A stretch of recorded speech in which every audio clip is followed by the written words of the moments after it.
We are moving to a brand new chapter, chapter 4. Chapter 4 is all about going in reverse. So, we spent the last two chapters talking about derivatives, how we find them and how we use them. Now, we're going to do something called anti differentiation or going in reverse. So, to kind of get you thinking along those lines, here's a little warm up activity that I just want you to kind of think about. If I told you that a function had a derivative of 2x, what would the function be? So again, if I told you that after you derived, you got 2x, what did you start with? Well, you might all be sitting there thinking, well, you probably started with an x squared. And you're not wrong. But it didn't have to just be an x squared. It could have been an x squared plus 3. It could have been an x squared minus 7. Or it could have been, as you said, just x squared. For the second one, if I had a derivative of 6, what did I start with? So I must have started with something that had a 6x in it. And again, maybe it had a plus 4. Maybe it had a minus 7. Maybe it had a plus pi. And then the third one, this one has many terms. So the idea is, what would the original function have to look like if that was the derivative? Well, to get a 3x squared, you must have started with an x cubed. To get a 2x, you must have started with an x squared. To get an 8, you must have started with an 8x. And then again, there may or may not be a constant, because when I derive, the constant will be gone. So I'm going to be real generic this time and put plus c for a constant, because there could be any constant at the end. When I derived it, it will be gone. So here we go into section 4.1. We're going to do half of it today, and this video is going to be kind of the intro to all of it. We're talking about something called anti-differentiation. Anti-differentiation meaning the opposite of deriving, which is going in reverse. So for example, if I tell you that a function was 2x, and your job was to find something where that is the derivative of it, well, as we said just a minute ago on that previous screen, it might have been x squared plus 3. It might have been x squared minus 105. The way we're actually going to write it is we're going to say that it's x squared plus, and we're going to use the letter c. Usually it's capitalized, although it can be written either way. C is referred to as your constant of integration, meaning that there could have been a constant there, but we don't know exactly what it is. And we'll talk as we go through today and tomorrow of how do we actually find that C value and see what it is. When we write this answer and we write f of x equals x squared plus c, or we write y equals x squared plus c, this is referred to as a general solution to the differential equation. The word general meaning generic. It's generic because I don't really know if there's a constant at the end or not. That's what makes it general. And differential equation means you started with a derivative equation. So the general solution of that derivative equation would be that x squared plus c. So what we're talking about in this chapter, this idea of anti-differentiation, it actually has a much easier name to say. It's called integration. Integration is the process of finding an antiderivative or undoing a derivative. So if you know people that have taken calculus and they talk about derivatives and integrals, that's exactly where we're headed now. We've done a ton of derivatives. There are more to come. But for now, we're going to go in reverse and talk about this process of undoing them, which is called integration. So a little bit of visual context, and this will kind of lead into a little bit to some things we'll do tomorrow and later in the chapter.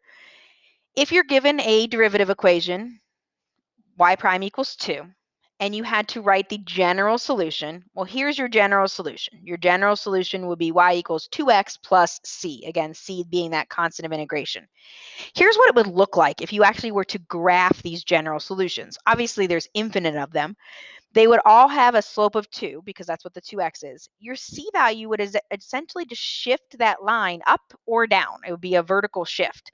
So if I were to draw a whole bunch of lines that were 2x plus c, it could be 2x plus 5, 2x plus 4, 2x minus 3.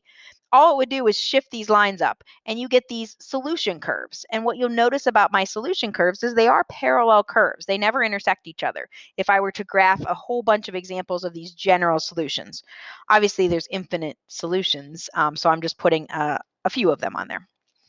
The bottom one, it said if the derivative was 2x, well, if the derivative was 2x, again, my general solution would be x squared plus c. X squared is a parabola. All the c does is shift that parabola up or down. So if I were to draw a whole bunch of parabolas of the form x squared plus c, you would notice just one parabola inside another, inside of another, inside of another. These again are called solution curves. I know you don't really say parallel when things aren't linear, but it's the fact that they're kind of like embedded into each other is what's going to happen. If I wanted to actually figure out the C value, I would have to tell you which of these specific solution curves was what we were referring to. So again, I drew like, I don't know, 7 or 8 solution curves on here. I would actually have to take a point and say, you know what, let's look at this particular spot, and then that would be enough information to tell me which curve we're talking about and what our C value was. We're going to get to that more later in the chapter, but I just wanted to kind of mention that now. So symbols, techniques, a lot of today is just getting used to some of the terminology and symbols that you'll see. The symbol that you see if you want to do this antiderivative or this integration idea is this thing right here. Kind of looks like an S that's been stretched out, has a little curve on each end. It's referred to as the integral symbol or the integration symbol. And you will see that anytime you're being told that you need to do this process of underiving it. So here's how it actually works. You start off with a derivative equation where you have your dy dx equals some function. You're actually going to multiply each side by dx, so kind of like a cross multiplying. And then you're going to put the little integration symbol in front of each side. So you'll notice this integration symbol here and here. When we integrate something that's already a derivative of y, we end up with just y. This is going to be the form of many of your problems, is you're going to have y equals, and then you're going to have the integration symbol in front of some sort of function that you're going to be asked to integrate. And you'll notice there is still a little dx at the end. This dx at the end is referred to as the variable of integration. What it essentially is telling us is what variable are we working in. Most of our problems are working in terms of x. It seems like most of our equations work in terms of x. We will occasionally work in terms of time, especially with motion problems. So you'll see dt. We will work in terms of theta when we're working with angles. So you'll see d theta. But all that is just an explanation of what variable we are working in terms of. And finally, last part of this video is we want to talk about rules. So we have a lot of derivative rules, product rules and quotient rules and chain rules and power rules and trig rules. There aren't as many integration rules. In fact, we're going to keep to a pretty small list. And then as we go through this chapter, we're going to look at different techniques to kind of build on this list. So we're going to start with 5 basic rules. They all kind of have a partner with the trig rules that you or the derivative rules that you learned back in chapter 2. So the first rule is if you have nothing there, well, then you must have started with a constant, because when I derive a constant, I get 0. So really all the first rule is reminding me is that every time I do this process, I have to include that plus c at the end, because there could be a constant there that was derived to be 0. The second rule says if you are integrating just a number, like 5 or 3 or 2, you're going to end up with that number, that constant, times x plus c. So for example, if you are just integrating a 5, what you must have started with was a 5x plus c. The third rule, it's kind of like our scalar rule or our constant multiple rule, which says if I have a coefficient in front of my function, it is perfectly legal to bring it to the front of the integral sign and then deal with the function. We did the same thing with derivatives. If there was a coefficient there, essentially it just stayed put. My fourth rule is also a rule that we had with derivatives. If you are integrating 2 things that are being added or 2 things that are being subtracted or more than 2 things being added and subtracted, you are allowed to integrate 1 term at a time. So you're allowed to go through each piece and figure out what did we start with. And then the last rule is called your power rule or your general power rule. It is the one that you're going to use the absolute most. It is the one that says if you have x to a power, the way we integrate it is we take it to a power 1 greater and then divide by that power. So it's the total reverse of what we did with derivatives. Derivative, we took the power out front and multiplied, and we took it a power 1 less.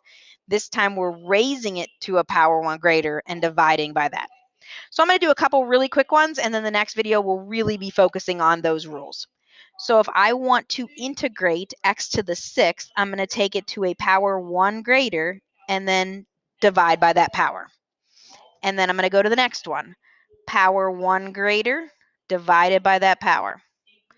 Next one, power 1 greater divided by that power. And you'll notice the 2's cancel.